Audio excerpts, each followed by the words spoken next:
Sharper Point Commentary, presented by Schwartz Laser Eye Center. Did President Biden's hour-long press conference change any minds about his ability to do the job?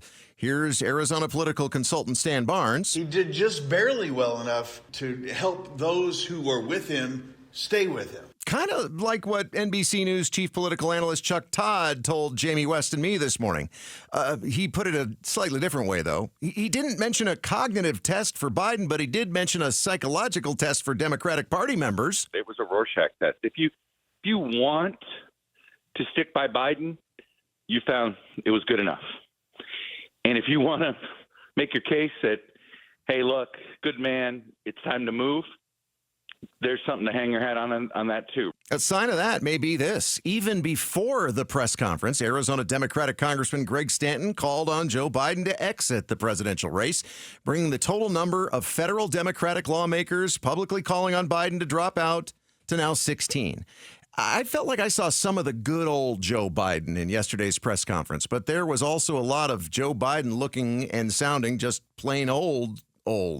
It's sad. Over the last few years, he went from being Uncle Joe to Grandpa Joe to Great-Grandpa Joe. I mean, at the best opportunity for Joe Biden to prove to Democrats that he can handle tough questions and think on his feet, he fumbled on the first question, mixing up his own vice president, Kamala Harris, and his opponent in the presidential race, Donald Trump. I wouldn't have picked Vice President Trump to be vice president. I think she was not qualified to be president. Yeah, it wasn't his first gaffe of the day, however. A little earlier, President Biden mixed up two people who are even bigger enemies than Donald Trump and Kamala Harris. While introducing the Ukrainian president to the microphone, he called him, ladies and gentlemen, President Putin. Yeah. During the later closely watched press conference, Biden talked about that mix-up. The Putin piece, I was talking about Putin, and I said, and now, at the very end, I said, Putin. I said, no, I'm sorry, Zelensky.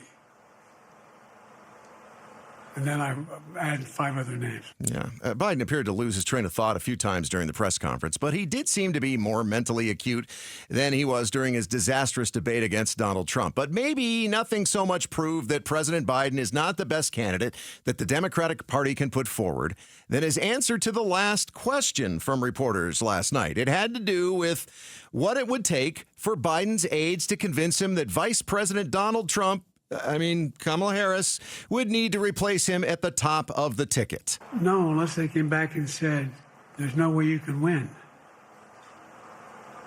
Me. No one's saying that.